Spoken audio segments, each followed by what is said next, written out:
Baik, tanpa berlama-lama lagi, kita langsung mulai aja webinar di Kestia Foundation hari ini. Selamat sore semuanya. Terima kasih untuk yang sudah join. Nah, jadi hari ini kita akan ngobrol-ngobrol sama Kak Widya Fendi tentang bagaimana cara membuka usaha di usia muda. Nah, nanti di akhir akan ada sesi tanya jawab. Jadi kalau teman-teman punya pertanyaan bisa langsung taruh di kolom chat ya. Sebelumnya aku mau perkenalkan dulu, nama aku Nasyifa Ponardana. Sekarang aku lagi sekolah di SMA Negeri 28 Jakarta, dan aku adalah salah satu volunteer dari Divisi Pendidikan Dwika Setia Foundation. Aku akan memandu acara Ngobrol Senja pada hari ini. Nah, selanjutnya untuk Kak Windy, mungkin bisa perkenalkan sedikit, Kak? Oke, terima kasih Mbak Nafisya ya. Selamat sore teman-teman semua. Assalamualaikum warahmatullahi wabarakatuh.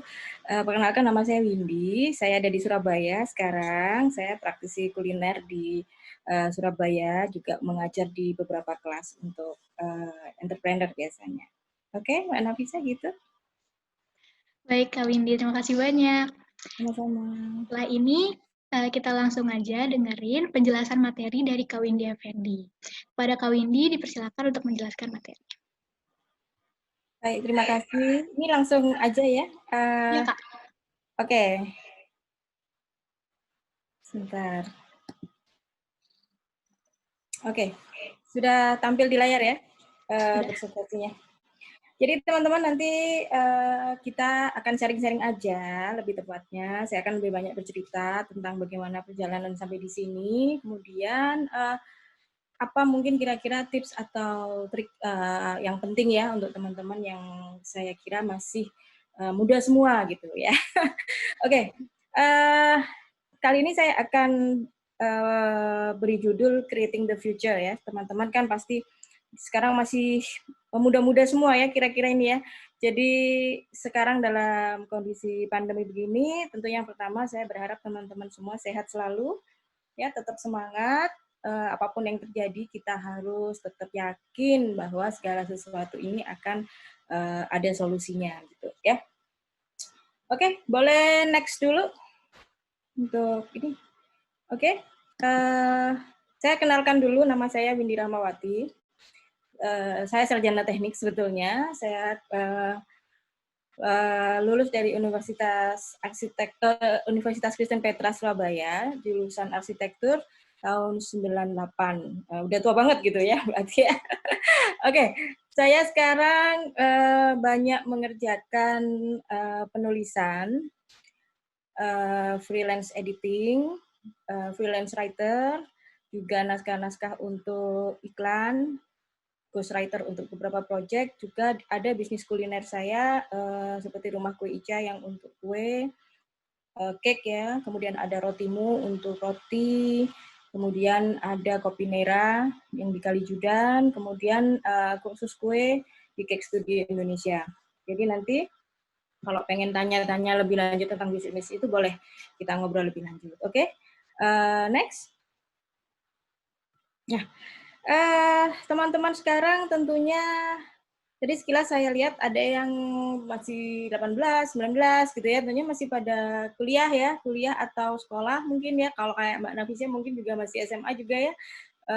Jadi saya kira teman-teman sekarang pasti sedang mendapatkan ilmu yang pendidikan formal lah intinya ya, begitu. Jadi kalau boleh saya bilang bahwa sekarang adalah masa-masanya untuk mendapatkan pendidikan yang baik gitu. Jadi teman-teman harus memanfaatkan waktu yang ada ini dengan sebaik-baiknya. Walaupun pada saat ini kan masih harus belajar di rumah ya biasanya ya. Mungkin ada yang sudah bekerja juga harus bekerja di rumah. Eh, kita nikmati saja. Artinya kita kita jalani saja masa ini gitu dengan sebaik-baiknya, karena semoga nanti setelah ini akan ada segera perubahan ya, kita juga bisa kembali lagi ke sekolah, bisa bertemu lagi dengan teman-teman dan guru seperti biasa gitu. Jadi masa-masa ini adalah masa di saat kita mendapatkan tantangan baru gitu ya, baik itu dari kita belajar, kita bekerja gitu ya, dan mungkin juga secara kehidupan teman-teman semua dengan keluarga yang sekarang sedang berkumpul bersama keluarga, mungkin ya alhamdulillah. Tapi mungkin ada juga yang sedang di luar kota, tidak bisa kembali pulang ke keluarganya karena tidak diperbolehkan keluar rumah atau keluar dari tempat yang di kos sekarang, mungkin itu bisa juga gitu ya. Nah itu adalah sesuatu yang mungkin harus kita sikapi dengan baik ya, dengan sabar, dengan tenang, karena kondisi sekarang memang sesuatu yang tidak diduga sama sekali. Nah, boleh next dulu? Nah, itulah yang terjadi sekarang ya, bahwa hidup itu tidak selalu sempurna seperti yang kita inginkan gitu ya. Bisa saja misalnya teman-teman lulusnya nggak tepat waktu nih. Kita harus ngulang, kemudian kita harus ada semester-semester tambahan, atau mungkin nanti tugas akhir harus molor, seperti itu ya. Nah, itu bisa saja terjadi, gitu kan. Kita misalnya nggak berharap seperti itu, tapi bisa jadi itu terjadi sama kita. Juga misalnya kita punya nilai yang pengennya bagus-bagus semua, tapi ternyata nggak perfect nilainya, gitu. Jadi pengennya dapat nilainya 9, 10, semua A, semua, tapi ternyata nggak bisa, gitu. Jangan menyerah untuk itu ya, mungkin kita bisa memperbaikinya lebih baik nanti. Gitu. Kemudian misalnya kita yang sudah lulus SMA nih, misalnya ya, terus nanti pengen melanjutkan kuliah di satu bidang yang mungkin tidak disukai oleh orang tuanya, atau sebaliknya ingin ke satu bidang tapi orang tuanya menyuruh ke bidang yang lain. Nah itu jadi kan kita punya kenapa sih kok harus begini gitu, kenapa kok harus saya menjalani begini gitu. Mungkin juga buat yang bekerja, situasi pekerjaannya sekarang tidak menyenangkan, kondisinya tidak yang seperti diharapkan, teman-temannya nggak enak, bosnya galak, misalnya seperti itu. Nah itu adalah suatu kondisi-kondisi yang mungkin di luar diri kita yang tidak bisa kita atasi, yang tidak bisa kita kendalikan gitu ya. Kemudian ada kondisi eksternal lain ya yang mungkin ternyata membuat sesuatu yang sudah kita rencanakan itu tidak berjalan dengan mulus ya. Jadi seperti yang terjadi pada saat ini. Kita dulu mungkin setahun yang lalu tidak pernah membayangkan bahwa hal ini akan terjadi, ya nggak? Jadi kita nggak pernah membayangkan bahwa nantinya akan ada pandemi seperti ini, misalnya seperti itu ya. Kita tidak membayangkan ada situasi yang mengharuskan kita belajar atau bekerja dari rumah seperti ini. Ya, jadi ini adalah hal-hal yang mungkin terjadi atau yang mungkin ada di luar kendali kita yang tidak bisa kita kontrol, yang tidak bisa kita atur ya. Itu bisa terjadi teman-teman. Jadi hal-hal seperti ini akan ada selalu dalam setiap step kehidupan teman-teman semua nantinya ya. Oke, kita next dulu.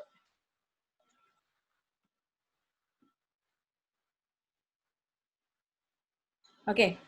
Nah, sebelum saya cerita lebih banyak ya, saya akan bercerita sebelum kita ngobrolin bagaimana sih caranya kita mulai berbisnis atau kita punya usaha itu, saya ingin cerita dulu tentang diri saya sedikit ya.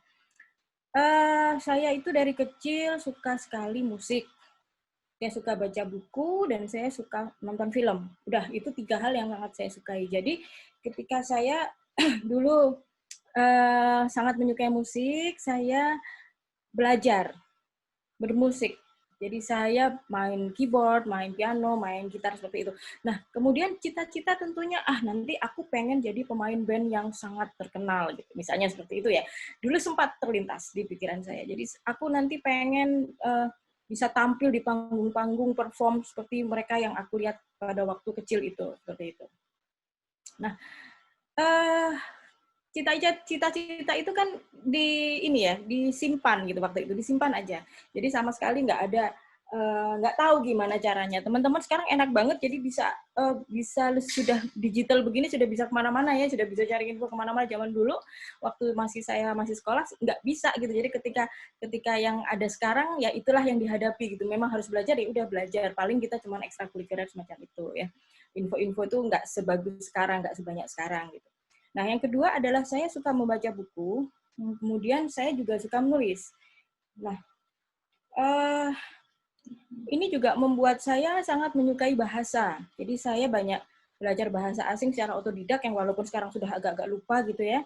Tapi pada waktu itu saya banyak belajar bahasa, misalnya bahasa Jepang belajar sendiri, bahasa Cina belajar sendiri, seperti itu. Sangat suka koleksi buku. Akhirnya timbullah cita-cita untuk jadi penulis gitu kan. Gimana caranya aku entah jadi penulis nanti gitu. Nah, kemudian satu lagi, saya suka banget sama nonton film gitu. Entah film apa aja saya suka banget waktu itu. Terutama waktu kecil mungkin film kartun seperti itu ya. Dan ketika baca buku atau nonton film, itu satu yang saya pikirkan adalah gimana sih cara membuat film ini, gimana sih caranya bisa nulis buku seperti ini. Waktu itu seperti itu. Nah, akhirnya di masa dulu ya, kuliah, sekolah SD, SMP, SMA pasti masih di negeri ya zaman dulu. Kemudian barulah ketika kuliah itu saya di Petra saya bertemu dengan dunia yang lebih luas waktu itu. Nah, apa yang dicita-citakan di waktu kecil itu tidak sejalan dengan apa yang dicita-citakan oleh orang tua terhadap saya gitu. Jadi pengennya dulu bapak ibu itu saya jadi dokter gitu kan. Jadi saya pikir malas banget ya gitu kan.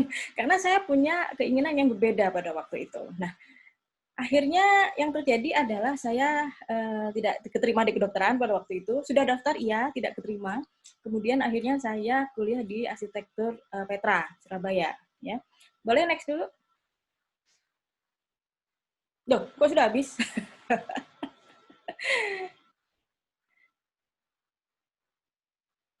Oke, oke, di sini. Nah, jadi saya terjerumuslah di dalam perkuliahan arsitektur. Ya, yang namanya arsitektur itu adalah di arsitektur itu orang yang nggak bisa gambar itu jadi bisa gambar gitu. Tapi bukan gambar komik atau bukan gambar orang kayak gitu nggak ya. Itu kalau itu sudah bakat gitu ya. Dan saya tuh nggak bisa gambar sama sekali. Jadi saya tuh udah di perspektif jelek, distorsi semua gitu. Jadi akhirnya saya berusaha sangat keras untuk bisa mengikuti perkuliahan dalam arti untuk bisa menggambar. Saya sangat merasa gambar saya itu sangat jelek gitu. Ya, kenapa? Karena masih punya bandingan lagi yang lebih bagus yang lain gitu. Ketika orang bilang gambar saya bagus, saya tetap merasa enggak, gambar saya jelek, saya gitu. Nah, tadinya saya tidak mengerti kenapa kok saya harus ada di sini sih. Kenapa kok saya harus ada di arsitek ini? Ada denial, ada penolakan, ada saya pikir aku nggak mau di sini, aku tidak mau berkarir di arsitektur karena aku nggak suka. Nah, kenapa kok bisa masuk? Karena waktu itu adalah kebetulan universitas ini yang paling deket sama rumah nenek. Jadi waktu itu kata ibu saya, udah kalau nggak masuk kedokteran, masuk situ aja deket sama rumah nenek. Gitu. Suatu alasan yang tidak masuk akal sama sekali pada waktu itu ya gitu. Tapi karena cuman bisa nurut, ya udah, oke. Nah, setelah lulus ya, benar lulus. Jadi alhamdulillah lulus gitu kan. Kemudian saya bekerja di beberapa tempat yang sesuai dengan ilmu itu pada waktu itu. Dan entah bagaimana setelah menikah perjalanan itu membuat saya berkecimpung di dalam dunia kuliner. Tadinya bukan kuliner seperti kue itu ya, tapi ketika saya mulai belajar membuat kue, saya mulai memikirkan, oh kok enak ya gitu. Ternyata saya bisa mengeksekusi resep ini gitu. Ternyata saya bisa menjual kue ini. Gitu. Jadi kue yang saya buat itu, yang kue ulang tahun adalah kue yang dihias gitu, yang dihias fondant, buttercream seperti itu. Jadi bisa dibentuk-bentuk sesuai karakter gitu kan.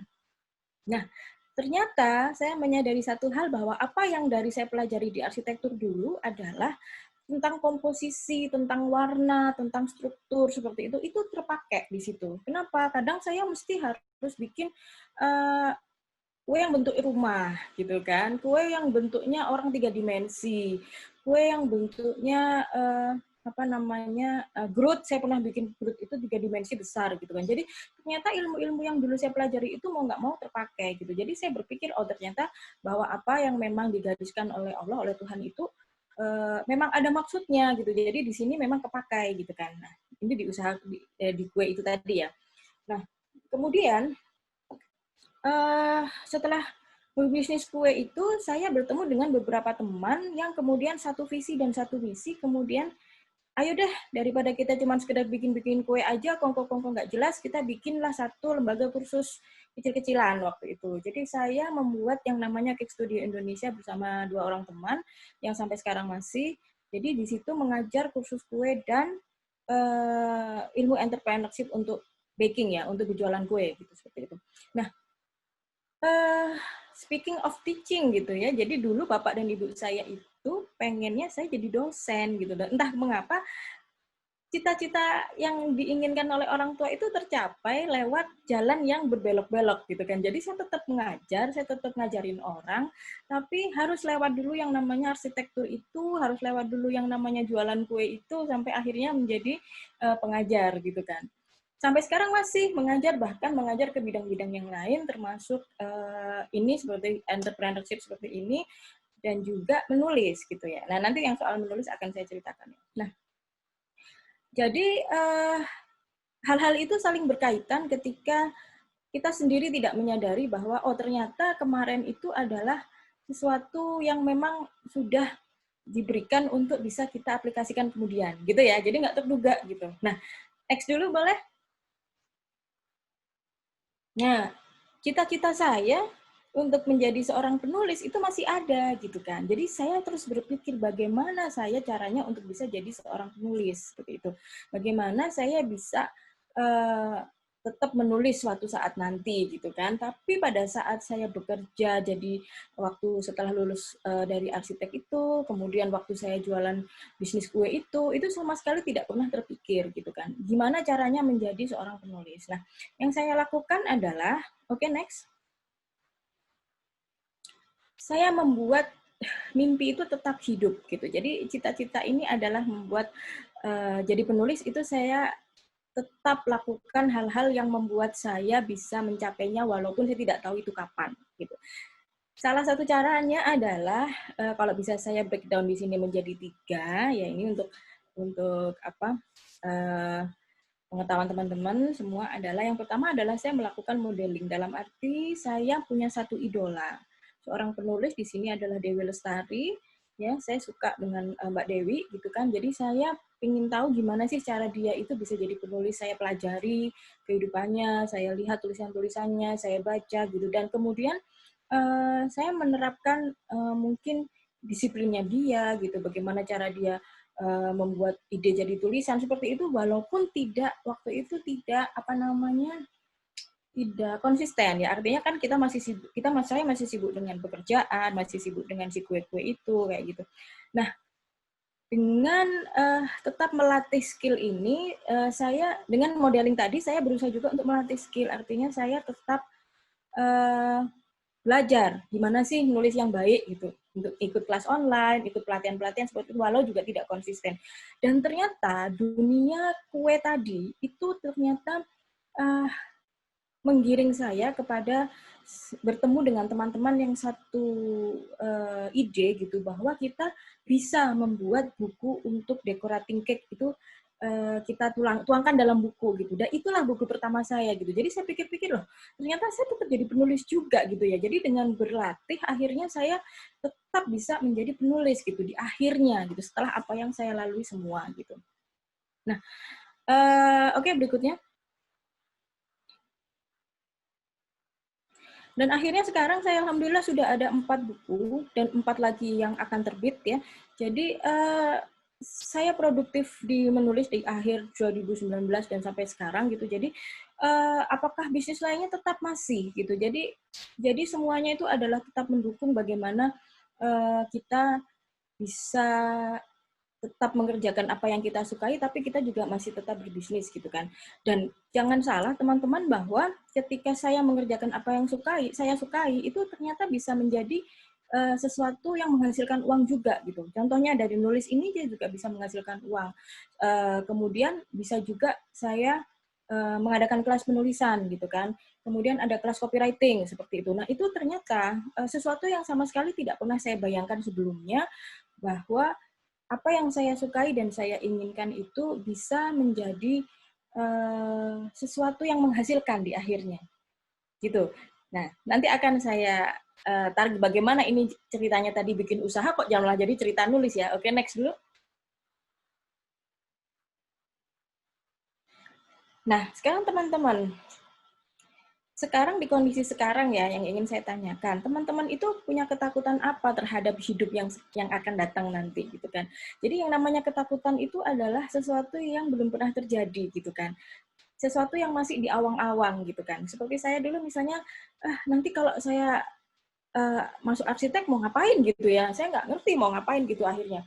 Kemudian kalau saya nggak suka, terus ilmunya buat apa gitu kan, ya seperti itu. Jadi kemudian setelah nanti saya nggak jadi arsitek, sia-sia dong saya sekolahnya. Jadi seperti itu tuh ada muncul di diri saya waktu itu. Nah, teman-teman mungkin juga dalam kondisi yang sama bisa juga sekarang mungkin serba nggak jelas, serba bingung, serba apa sih nanti ilmu ini buat apa sih, merasa seperti itu ya. Nah, itu eh, apa namanya, sesuatu yang tidak perlu ditakutkan ya. Artinya segala sesuatu yang kita pelajari sekarang itu nanti akan bisa menjadi dasar atau ilmu tambahan untuk usaha kita di masa depan. Nah, kemudian apa yang kita hadapi sekarang itu adalah ada yang namanya peluang gitu, tercipta peluang-peluang yang bisa kita lakukan, yang bisa kita gunakan untuk menambah penghasilan misalnya, atau memulai usaha misalnya. Nah, itu kan kita sama sekali tidak ada bayangan sebelumnya. Nah, ketika kita dalam perjalanan menuju ke situ, itu adalah hal yang bisa kita mulai sekarang untuk sambil menggunakan ilmu-ilmu yang kita punya seperti itu. Jadi ketakutan-ketakutan apa yang akan terjadi besok itu sebaiknya tidak kita tidak kita ini tidak usah kita terlalu kita fokuskan pada itu ya. Jadi kecuali kalau teman-teman punya pengalaman buruk ya. Pengalaman buruk itu misalnya ikut lomba kalah kemudian nggak mau ikut lagi. Nah itu jangan sampai terjadi juga gitu ya. Nah ini yang terjadi adalah teman-teman harus bisa mengalahkan rasa takut itu gitu. Jadi ketika yang mau memulai usaha untuk awal misalnya itu adalah pertama teman-teman harus oke dulu, harus action dulu gitu, harus jalan dulu. Jangan pernah takut untuk memulai karena kita nggak pernah tahu apa yang terjadi di depan gitu kan, kita sama sekali nggak tahu gitu. Nah mulainya dari mana adalah dari yang apa kita bisa gitu, dari apa yang kita punya seperti itu ya. Boleh next dulu.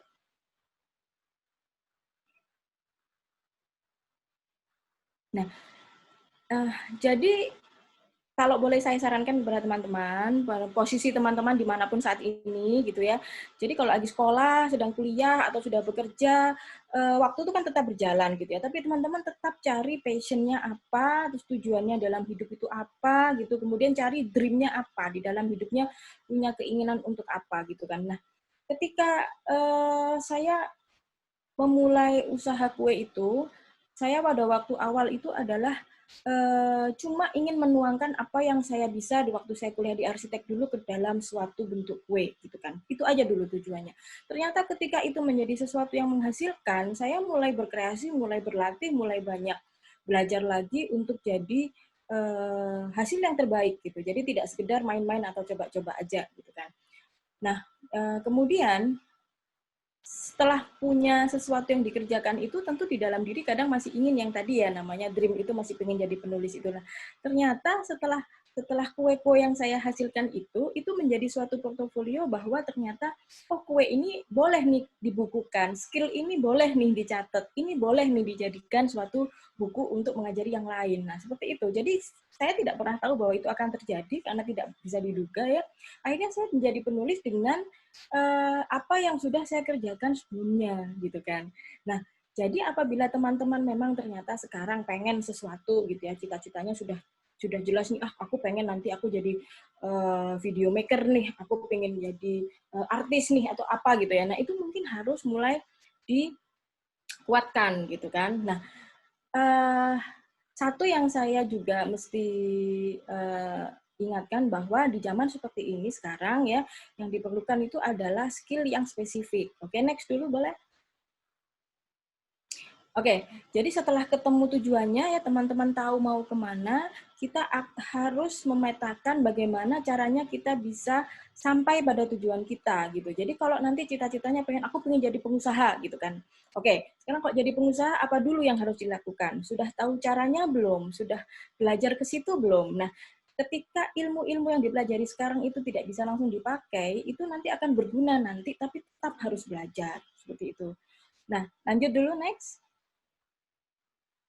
Nah, jadi setelah Anda tahu bagaimana Anda mau Anda mau jadi apa nanti di kemudian hari, kita cari langkah-langkah yang harus kita lakukan gitu ya. Seperti tadi ada skill yang harus dipunyai, kemudian harus tahu bagaimana baik dan buruknya suatu usaha itu misalnya. Tapi itu semua harus dijalanin dulu, kalau enggak pasti nggak tahu gitu ya. Oke, next dulu.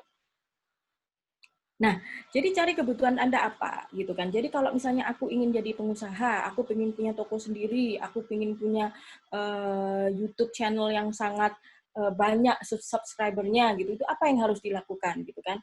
Nah, dan ilmu-ilmu itu harus kita upgrade terus ya teman-teman ya. Jadi kalau misalnya di dunia digital sekarang berhubungan dengan digital semua harus dilakukan dari rumah, teman-teman harus tahu bagaimana mengoperasikannya, harus tahu bagaimana mengerjakannya gitu. Jadi kalau kalau saya yakin pasti teman-teman lebih pintar dari saya yang tentang dunia digital ini ya. Tapi kalau saya mungkin masih harus banyak belajar karena mungkin dulu saya nggak bisa, sekarang dikasih tahu dan harus melakukannya secara online seperti ini. Misalnya untuk ngajar, saya harus belajar banyak sekali gitu.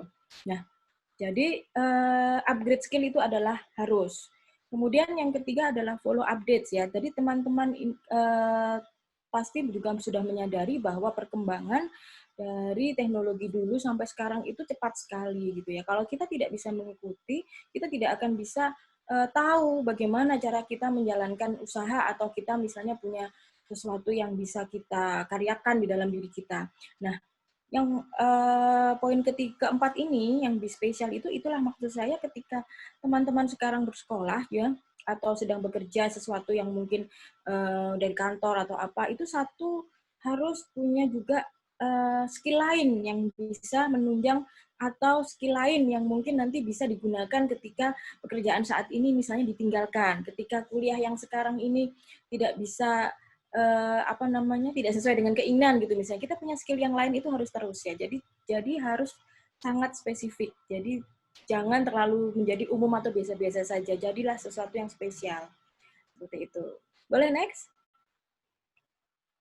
Nah, sekarang kenapa kita mesti digital sekarang ya, teman-teman? Jadi sekarang hubungan satu dengan yang lain, seperti kita sekarang bisa teman-teman berkumpul di sini, pasti dari ada yang dari Surabaya, ada yang dari Jakarta, itu adalah sesuatu yang sangat luar biasa ya, karena selama ini nggak pernah ada dan maksudnya tidak sering dilakukan. Tapi sekarang kita sedikit-sedikit sudah langsung ketemu online, karena memang sedang tidak bisa untuk bertemu muka secara langsung. Nah, ini sangat berguna untuk punya pengetahuan-pengetahuan yang ada di bidang digital ini. Nah, sekarang yang kedua, banyak sekali orang yang membutuhkan tenaga ahli di bidang digital ya. Jadi kalau teman-teman misalnya mempunyai kemampuan itu bagus sekali untuk dijadikan alternatif usaha. Dalam arti begini, teman-teman jadi yang ditampilkan itu adalah usaha yang berhubungan dengan jasa. Jadi tidak melulu produk gitu ya, gitu ya.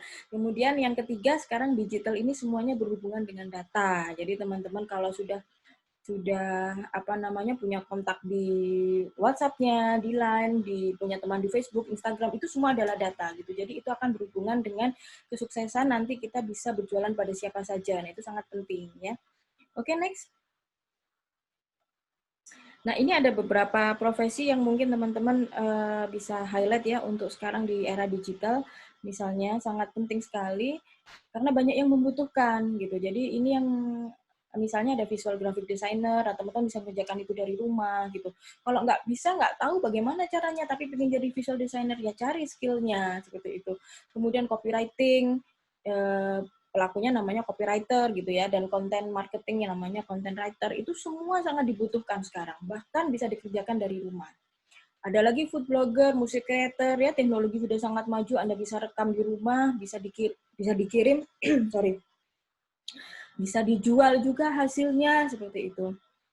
Kemudian ada blogger-blogger seperti food blogger, beauty blogger, YouTuber, seperti itu. Nah, itu sekarang sangat diminati ya. Jadi untuk mencapai atau bila ingin ke situ, teman-teman harus punya skill-nya dulu.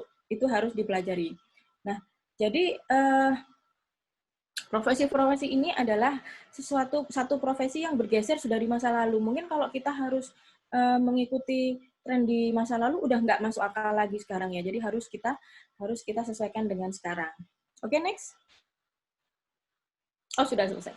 Oke, baik itu dari saya. Teman-teman mungkin ada yang mau ditanyakan. Silakan Mbak Nafisa, saya kembalikan. Baik, terima kasih banyak Kak Windy untuk presentasinya. Menarik banget sih menurut saya. Dan Kak Windy ini juga membuka usahanya lumayan banyak ya Kak, ada 4 gitu. Ya, Nah, bentar. Oke, mungkin aku ada pertanyaan juga nih Kak. boleh silakan. Untuk usaha Kakak yang pertama, Mm-mm. Kakak itu persiapannya seperti apa sih Kak? Apa yang Kakak siapkan? Karena kan Kakak belum tahu ya Kak, harus yang bagus tuh sebenarnya seperti apa, segala macam. Jadi Kakak awalnya menyiapkan apa aja?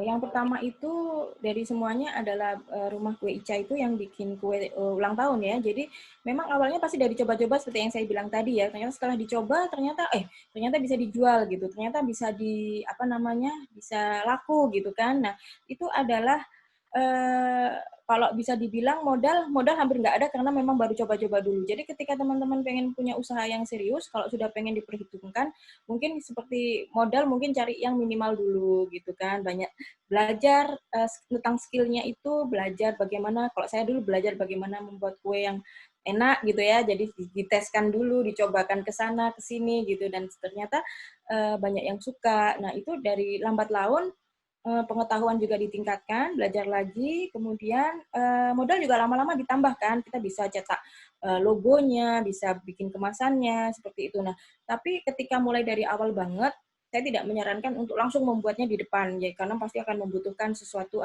modal yang besar gitu ya. Jadi step by step aja, gitu, sebisanya dulu dari yang kita bisa. Makanya kenapa saya ngomong dari yang kita bisa dulu gitu, gitu Mbak Anissa. Oh Mbak, gitu. sorry, Oke. Mbak Nafisa. Eh, Kemudian kalau dari pengalaman Kak Windy, Mm-mm. dalam membuka usaha itu Kakak ada kendala-kendala apa aja Kak? Mungkin bisa sharing, terus solusi dari Kakak gimana gitu? Kendala itu pasti ada ya. Yang pasti kalau kita masih awal buka usaha itu pasti akan diragukan oleh orang gitu. Jadi ini siapa sih? Ini ngapain sih? Enak nggak sih? Misalnya karena saya banyak di kuliner ya. Jadi pasti ditanya seperti itu. Ini ngapain sih? Nah, kadang-kadang kendalanya itu tidak dipercaya itu yang utama gitu. Tapi yang jelas yang saya lakukan adalah tidak menyerah gitu ya. Jadi saya percaya pada yang namanya proses ya, Mbak, teman-teman ya. Jadi ketika kita sudah memulai, kita memberikan bukti bahwa kita bisa, itu pelan-pelan rasa percaya dari customer atau calon customer itu akan naik gitu. Nah, kemudian kendala yang lain yang biasanya juga ditemui teman-teman pasti ya kalau mulai usaha itu pasti modal ya biasanya kesulitan gitu cari modal dari mana gitu kan. Nah, bisa kita mengajukan pinjaman lunak gitu, bisa kalau teman-teman mulai usaha pinjam pada orang tua atau saudara seperti itu dulu, karena kalau kita langsung misalnya ke bank gitu kan pasti nggak dipercaya, ini nggak ada income-nya tiba-tiba sudah minta pinjaman seperti itu gitu. Nah, kalau kalau yang lain sih saya rasa ya paling komplain-komplain pelanggan gitu aja sih. Tidak terlalu banyak karena sebisanya dalam mengerjakan kue itu saya usahakan yang sebaik mungkin ya, tapi komplain selalu ada, iya pasti akan ada gitu. Ada yang nggak suka, ada yang bilang nggak enak, misalnya gitu, namanya selera ya, seperti itu. Gitu sih Mbak. Kalau misalkan ada komplain gitu, Mm-mm. Kakak langsung memperbaiki resep atau kayak stay di rasa yang Kakak punya aja? Oke, kebetulan kalau komplain, kalau rasa nggak ya, biasa kalau rasa nggak terlalu ya. Nah, yang biasanya komplain itu kadang desainnya nggak sudah digambarin gitu. Saya kan karena saya di arsitek, jadi kalau ada pesanan kue sukanya saya gambarin dulu gitu. Saya gambarin, saya kasih, kemudian orangnya setuju, oke, baru saya kerjakan. Setelah dikirim, kadang dia nggak suka, marah-marah gitu kan. Ini kok gini, kurang gitu. Nah, akhirnya balik lagi pada yang namanya selera tadi ya. Mungkin beliaunya tidak suka gitu. Nah, akhirnya saya selalu menggaransi dalam arti begini, bila terjadi komplain karena kerusakan atau deliverynya kurang bagus, itu pasti uang kembali. Artinya tidak kembali semua, mungkin sejumlah ongkirnya saja atau bagaimana sesuai kesepakatan gitu. Tapi kalau misalnya desain kurang bagus, saya coba perbaiki, ternyata orangnya masih tidak berkenan ya, pernah saya kembalikan juga. Jadi Bapak pilihannya Bapak mau kuenya diambil lagi atau dikembalikan gitu. Sempat pernah seperti itu. Karena orang beda-beda sih gitu. Oh Gitu. gitu. Oke, Iya, makasih Kak Windy. sama-sama. Kemudian ada pertanyaan juga nih dari Hmm. peserta. Yang pertama dari Fauzati Nikmah. Mm-mm. Dari semua usaha yang Kakak bangun, Apa aja sih suka dan dukanya dalam membangun semua usaha dan menjalankannya? Apa saja suka dukanya? Dukanya itu pasti kalau merasa, aduh kok nggak laku-laku gitu ya. Misalnya kita, jadi saya dulu pernah sama suami ada usaha bikin jualan cakwe gitu ya. Cakwe itu di pinggir jalan, artinya itu buka tutup gitu dengan karyawan gitu ya. Dan ketika misalnya hujan datang itu pasti sepi gitu kan. Itu sepi. Kemudian nggak ada yang beli gitu kan, kita pasti mikir ini nanti bagaimana yang sudah dibikin gitu, bagaimana yang sudah digoreng ini mau diapain, seperti itu tuh pasti. Jadi biasanya kerugian-kerugian karena yang terbuang, kalau untuk yang kue yang atau makanan yang langsung dibikin di ini ya di depan customer atau di lapak gitu ya, itu pasti ada yang sisa gitu, itu pasti terbuang. Bukan terbuang, akhirnya kita cari orang yang mau menerima gitu. Jadi kita bagi-bagiin kadang-kadang gitu. Kemudian duka yang lain mungkin masalah sama karyawan. Kadang-kadang ada yang tiba-tiba keluar, nggak pakai ngomong gitu kan, sementara besok juga tetap harus buka gitu ya. Karena justru kadang masalahnya bukan di kita, tapi di karyawannya. Mungkin mereka merasa, aku ada masalah keluarga, terus dia nggak peduli kita akan kesulitan kalau dia nggak masuk, dia langsung aja keluar, seperti itu ada. Kayak gitu, banyak sih. Ada lagi? Ini bawah ya? Ya, ini kemudian ada juga dari Diva Ashifa. Mungkin nyambung nih Kak pertanyaannya. Ya, Apakah Kakak pernah gagal dalam membangun usaha? Lalu oke. ketika gagal, gimana caranya Kakak bangkit lagi? Oke, gagal itu pernah begini. Jadi pernah dulu waktu kami masih di Semarang ya, suami ada mengambil franchise untuk usaha salon gitu ya. Nah, saya sempat bertahan berapa bulan ya, 6 bulan kalau nggak salah. Cuman kenapa? Karena saya tidak merasa cocok di situ gitu kan, nggak merasa bisa mengerjakannya. Nah, itu benar-benar gagal. Kemudian faktor dari luarnya adalah karena orang yang punya usahanya utama, jadi kan saya franchise ya, jadi yang punya usaha utama itu tidak ikut mempromokan. Jadi kita semua berjuang masing-masing gitu kan, akhirnya tidak bisa dikenal oleh orang gitu. Nah, itu ketika gagal saya juga menganggap itu adalah suatu resiko yang memang harus kita jalani ya. Jadi ketika kita memang gagal, ya udah, uang yang hilang itu adalah bagian dari pelajaran gitu. Tinggal bagaimana kita menyikapinya. Pelajaran itu mau disedihkan lama-lama, aduh uangnya hilang gitu kan. Jadi kita sedih, nggak boleh gitu. Jadi kita mesti balik lagi. Dengan begitu kita tahu bagaimana cara misalnya terjadi lagi ya, jangan sampai, tapi ya artinya kita punya pengalaman untuk memperbaikinya di masa depan. Seperti itu. Oke. Nah, terus kan sekarang kita ya lagi pandemi ya, Kak, ya. Ya. Terus udah 3 bulanan lah ya, terus kayak susah juga kan, Kak, kalau misalkan ada yang usaha kopi Kakak juga kan itu outlet gitu ya, Iya, jadi mau betul. tutup. Nah, jadi ada nih dari Kak Hafiz Adam, katanya kira-kira usaha apa yang cocok saat ini di tengah pandemik dan bagaimana peluang dan tantangannya, Kak? Oke, jadi kalau usaha sekarang ya, tentunya yang berhubungan dengan kesehatan, karena pasti banyak orang yang butuh ya. Misalnya teman-teman sekarang pasti tahu banyak yang jual masker, banyak yang jual hand sanitizer, seperti itu.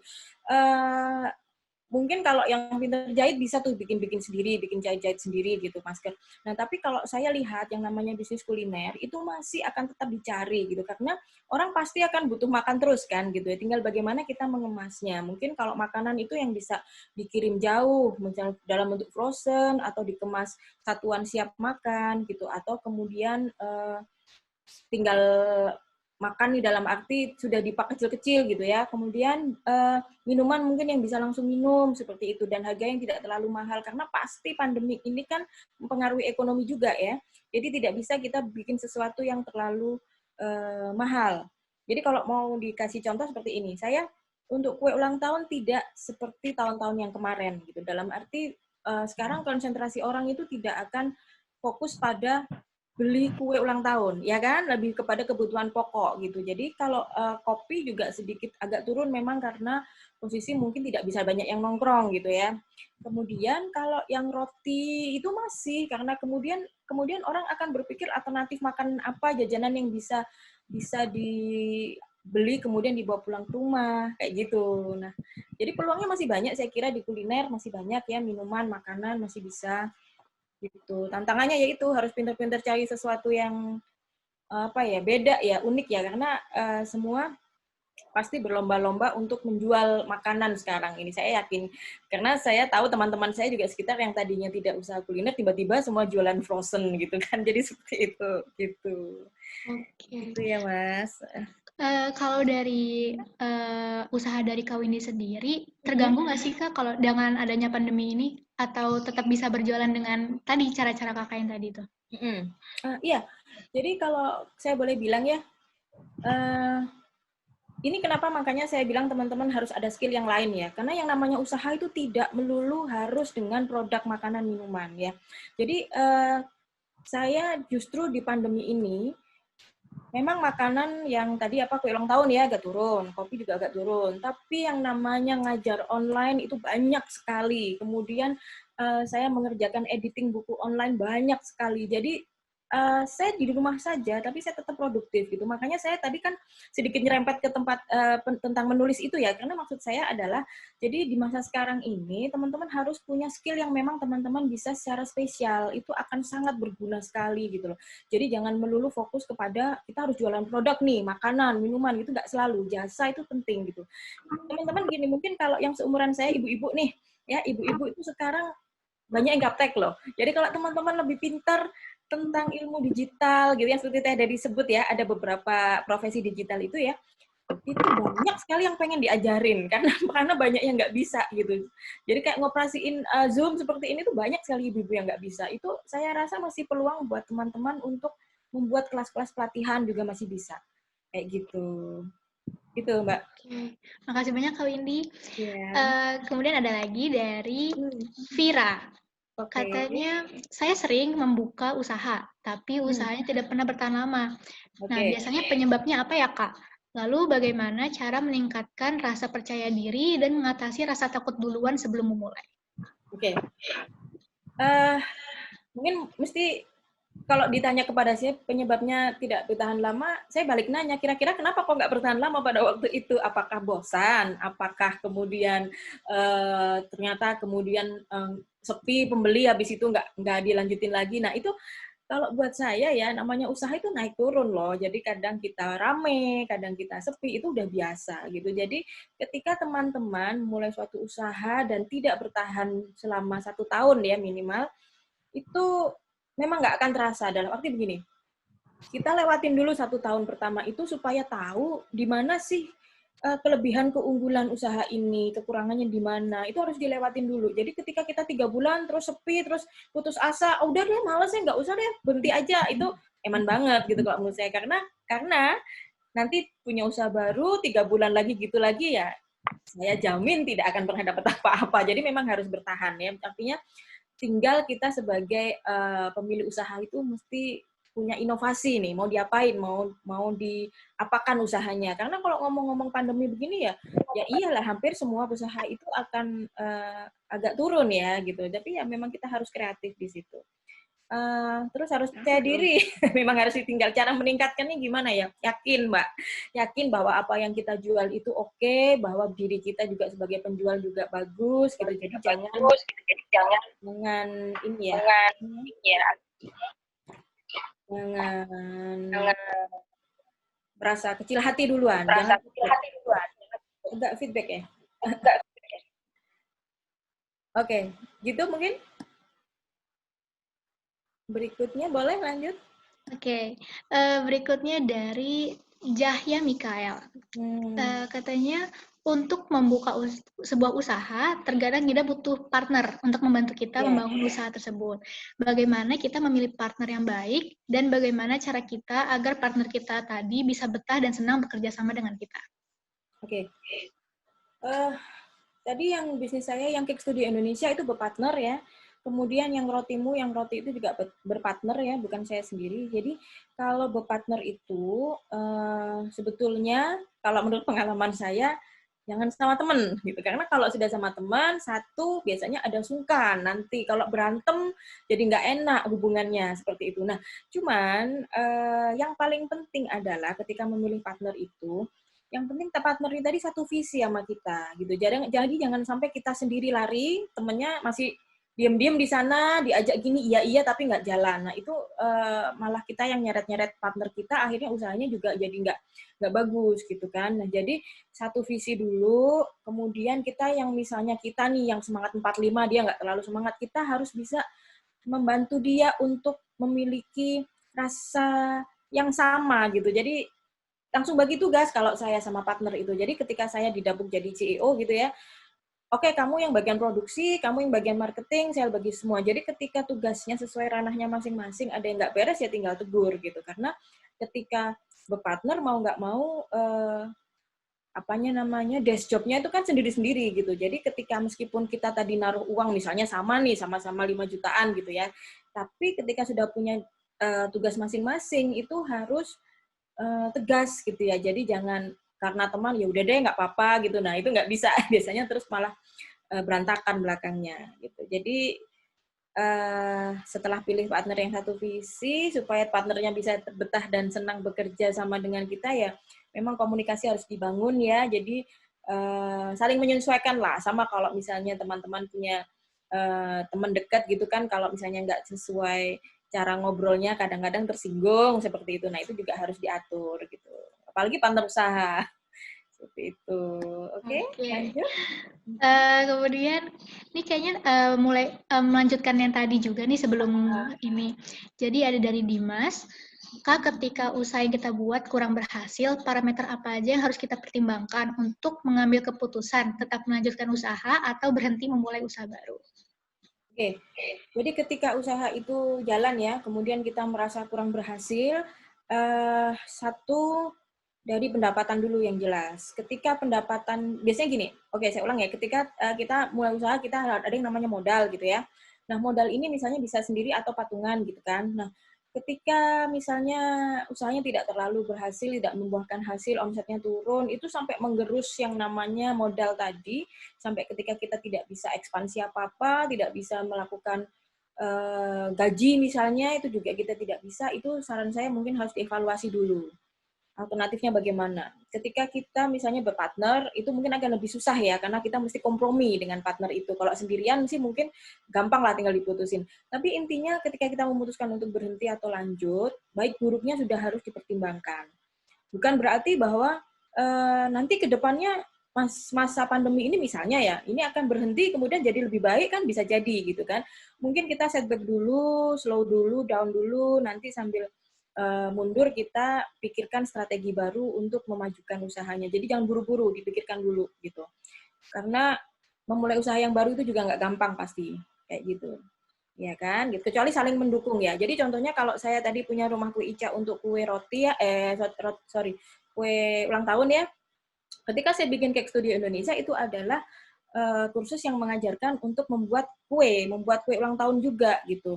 Tapi ketika ada orang yang pesan ya tetap diterima di rumah kue Ica, di tempat saya usaha itu. Jadi ini usaha yang kedua ini mendukung gitu loh. Jadi selain kita jualan jualan barang kuenya itu tadi, saya juga jualan cara membuatnya ini mendukung gitu. Sekarang kalau dipikir-pikir banyak loh yang mencari misalnya dalam kondisi seperti ini ya. Jadi satunya tidak jalan, satunya masih bisa jalan. Seperti itu.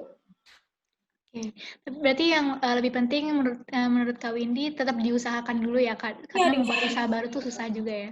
ya, walaupun nanti kalau misalnya udah mentok ternyata ya sudahlah, ternyata sudah modal sudah habis, sudah tidak bisa jalan lagi, dan mungkin tidak ada sesuatu yang memberatkan, artinya tidak ada hutang yang harus dibayar, seperti itu mungkin lebih baik diselesaikan saja. Jadi nanti sambil set down dulu lah, nanti diulang lagi ke depan kan kita sudah ada logo, sudah ada nama brandnya, misalnya seperti itu nanti bisa dibangkitkan lagi usahanya. Oke, baik. Terima kasih, Kak. Iya. Kemudian ada dari 2 orang. Pertanyaannya mirip-mirip nih, Kak. Ya. Yang pertama dari Mila Setiarini, bagaimana cara meningkatkan layanan pelanggan dalam bisnis saya? Kemudian yang kedua dari Salsa, bagaimana tips meningkatkan suatu bisnis? Jadi intinya meningkatkan layanan pelanggan dan bisnisnya gitu, Kak. Ya, oke. Jadi kita kalau di masa sekarang mesti satu ya harus kreatif ya terutama ya. Jadi kita jangan berpaku pada satu cara saja. Jadi sekarang teman-teman kan kalau dunia digital gini kan banyak sekali caranya ya, multi channel sekarang orang sudah belinya. yang namanya bisa pakai messenger seperti WhatsApp gitu aja sudah orang bisa berjualan langsung di sana. Nah itu jalankan semua gitu. Dan satu, service itu memang harus nomor satu ya. Artinya ada orang nanya selalu dilayani dengan baik, ada orang komplain dilayani dengan baik gitu kan, di delivery dengan baik. Pastikan diri Anda itu membuat segala sesuatu itu untuk hasil yang paling baik. Jadi kadang-kadang ketika saya misalnya ya, ketika saya sudah buat kue, saya tidak mikir lagi ini harganya berapa, itu sudah nggak mikir. Tapi saya mikir nanti kue ini harus bikin anaknya senang gitu. Jadi saya akan kerjakan sebagus mungkin supaya yang nerima senang. Itu saya bayangkan dan saya lakukan itu sambil mengerjakan gitu. Jadi akhirnya ketika yang nerima senang sambil saya bayangkan, oh dia akan senang nih adiknya gitu. Itu dia senang beneran, akhirnya puas kan. Nah, ketika saya puas, mungkin pelanggan juga puas, akhirnya kan terjadi hubungan yang baik gitu. Nanti di situ bisa lanjut ke pembelian-pembelian yang berikutnya. Itu salah satu cara aja sih misalnya. Intinya kita tetap harus memberikan yang terbaik kepada semua pelanggan ya. Baik cara menjawab, cara menerima komplain gitu ya. Kalau misalnya teman-teman misalnya menggunakan Messenger seperti WhatsApp gitu ya, atau Line mungkin, atau di Instagram, itu layanan kepada orang yang bertanya atau cara menjawabnya memang harus diatur. Jadi pasti selalu tanyakan teknisnya misalnya ya, dari mana keperluannya untuk dilayani, misalnya harus pengiriman, harus kapan, pembayaran seperti apa itu harus dijawab, misalnya ada komplain pun juga tidak boleh marah-marah, ucapkan selalu terima kasih, mohon maaf, seperti itu selalu. Jadi kalau tiba-tiba misalnya saya nih ya, ada orang datang WhatsApp gitu, terus nanya, bisa minta price list kue, itu nggak langsung saya jawab, Mbak. Jadi saya akan jawab dulu, maaf nih dari mana, bisa dibantu seperti apa, kemudian bisa dibantu untuk kapan. Jadi secara bertahap. Jadi kalau kita sudah punya standar-standar seperti itu, ya, dan itu harus dipegang dan disiplin, itu otomatis nanti lambat laun orang akan ngikutin kok, orang akan percaya sama kita. Jadi meningkatkan, membuat orang percaya sama kita itu penting banget. Kayak gitu. Terima kasih banyak Kak Windy. Ya. Kemudian ada peserta lain mungkin yang ingin bertanya secara langsung, bisa langsung di-on aja mikrofonnya. Oke.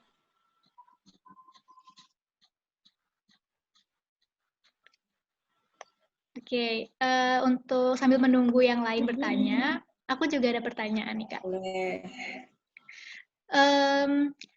Kalau misalkan ada teman-teman yang ingin membuka usaha juga nih Kak di usia muda, tapi merasa kayaknya pengalamannya belum seberapa deh, terus umurnya juga belum mateng, dan lain sebagainya. Apalagi kalau masih sekolah atau kuliah kan Kak, jadi takut akademisnya terganggu.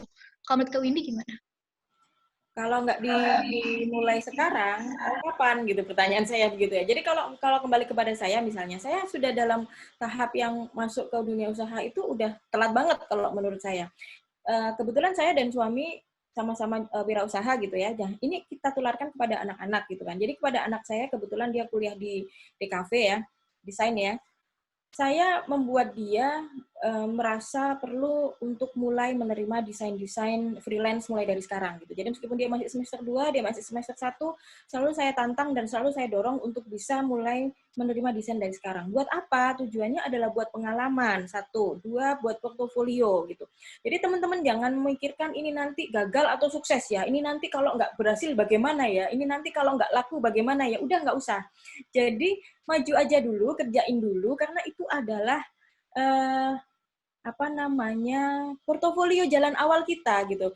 Teman-teman nggak ada yang nanya ya, sebelum ini mungkin berapa kali bisnisnya yang gagal ada berapa gitu, udah banyak sekali gitu kan. Jadi di belakang itu adalah banyak sekali usaha-usaha saya yang mungkin nggak jalan gitu. Jadi pernah jadi translator pernah gitu, mentok gitu kan, nggak diinikan. Kemudian saya pernah usaha bikin jualan mainan kayu, itu pun juga nggak jalan. Jadi, tapi ketika saya tidak mencoba, saya tidak akan pernah tahu caranya, iya kan? Jadi kalau padamu sekarang, teman-teman meskipun masih muda, justru sangat saya sarankan untuk mulai mencoba. Jadi nggak perlu memikirkan usaha yang bermodal seperti tadi harus bikin kuliner, bikin minuman atau apa. Bisanya apa dulu? Teman-teman sekarang pinter desain nih, coba terima desain freelance gitu. Pinter nulis, coba terima bikin konten misalnya untuk blog atau artikel, itu banyak yang cari sekarang gitu. Mungkin cuman belum ketemu jalannya itu aja, tapi banyak peluangnya. Jadi Jadi jangan merasa jangan merasa takut di depan gitu. Malah saya mendorong untuk harus dicoba dari awal. Gitu. Oke, terima kasih Kak Windy. Sama-sama. Kemudian kalau Kak Windy sendiri nih saat membuka usaha baru, kan pastinya belum dikenal banyak orang ya Kak. Yeah. Kalau Kakak sendiri, cara mempromosikan usaha Kakak itu bagaimana sih Kak sampai sekarang udah punya banyak langganan? Kalau awal pasti kita harus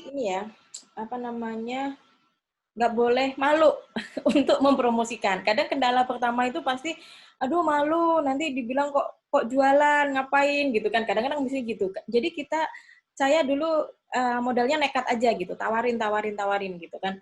Ketika misalnya makanan gitu ya, pasti awal-awal itu pasti yang namanya tester dikasih semua orang gitu kan.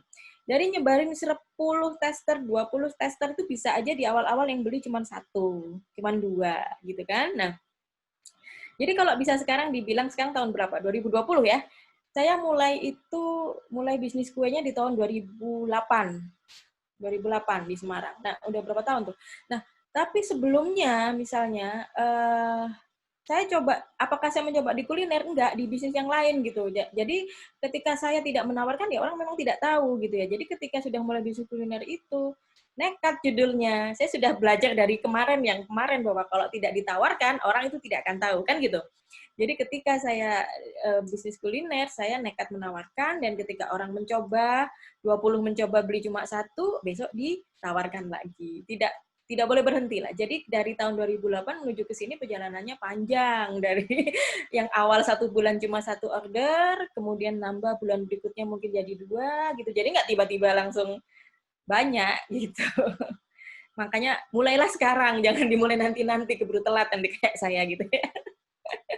Gitu, Mbak. Oke, makasih Kak. Kemudian terakhir deh Kak, ada Ya. lagi pertanyaan. Kalau tips and trick ala Kak Windy untuk membuka usaha di usia muda tuh apa aja Kak? Tips and trick ya. Saya kira gini, kalau usia muda itu teman-teman sekarang berapa sih? 19, 20 gitu ya. Jadi kira-kira sudah kuliah kan, atau sudah masih paling SMA gitu, SMA itu sudah kuliah ya. Mulailah dari diri sendiri dulu, yang bisa apa. Jangan terlalu memikirkan usaha yang bermodal besar gitu kan. Apa yang dimiliki, yang disukai dulu gampangnya, carilah skill atau ilmu yang bisa menambah kapasitas Anda dalam bidang itu gitu. Kemudian setelah punya ilmunya, tinggal kita bikinlah portofolio gitu ya. Jadi kalau misalnya portofolio misalnya ini dari jasa tadi, misalnya desain, bikinlah desain-desain yang memang tidak untuk siapa-siapa, tapi memang kita bikin saja. Manfaatkan media sosial. Apa sih biasanya main di mana? Instagram ya. Posting Instagramnya itu dengan karya-karya Anda gitu, tapi dikasih watermark atau seperti apa gitu. Misalnya Anda ingin usaha kuliner, ya udah posting aja di situ gitu. Buatlah orang itu melihat bahwa Anda bisa itu dulu. Jangan mencari-cari. Jangan mencari-cari artinya jangan pengen sesuatu yang nggak punya skillnya sama sekali, terus untuk bisa harus cari-cari ini ya, cari-cari jalan yang akhirnya membutuhkan modal lagi lebih besar, misalnya kursusnya mahal, atau mesti belajarnya jauh, seperti itu. Nah, carilah dari diri sendiri dulu. Itu yang paling gampang seperti itu. Gitu. Ada lagi nggak nih? Baik. Terima kasih Kak Windy. Mungkin sebelum ditutup, Kak Windy ada closing statement atau pesan-pesan untuk kita semua yang sudah hadir dalam Zoom meeting pada hari ini. Oke. Terima kasih banyak ini teman-teman, saya sudah diberikan kesempatannya juga untuk Bika Setia Foundation ya untuk sharing di sini hari ini. Satu yang saya ingin tekankan adalah hargai semua proses yang teman-teman lakukan ya. Jadi ketika memulai saat ini gitu, itu tidak tidak menjadi sia-sia gitu. Jadi semuanya itu harus diawali dengan keyakinan, dengan percaya diri gitu ya. Nanti pada akhirnya apa yang sudah Anda lakukan di saat ini itu akan sangat berguna di masa depan gitu. Jadi percaya diri aja, kemudian jangan pernah meremehkan juga setiap orang yang akan Anda temui dimanapun. Siapa tahu nanti di kemudian hari justru orang ini yang memberikan jalan atau peluang untuk kita tambah maju atau usaha kita gitu. Jadi itu sih yang penting, satu jangan menyerah. Itu aja, tetap mencoba ya. Baik, terima kasih banyak Kak Ya, Windy. terima kasih juga. Mohon maaf ya kalau ada salah-salah kata. Terima kasih banyak. Iya Kak, nggak apa-apa. Udah menarik banget. Tapi sayangnya waktu kita untuk ngobrol hari ini sudah selesai. Jadi Mepet kita ya. sudahi dulu. Nah, sebelum aku tutup, semuanya bisa on camera dulu nih, kita mau foto bersama. Yuk, langsung di on dulu kameranya.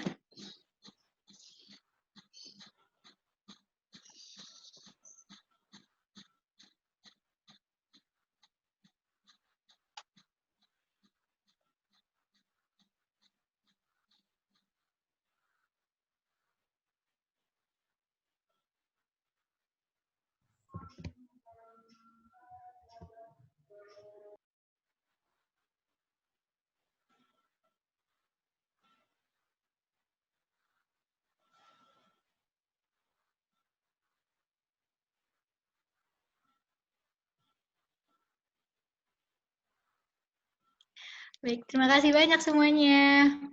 Jadi sekian webinar Dika Setia Foundation untuk hari ini.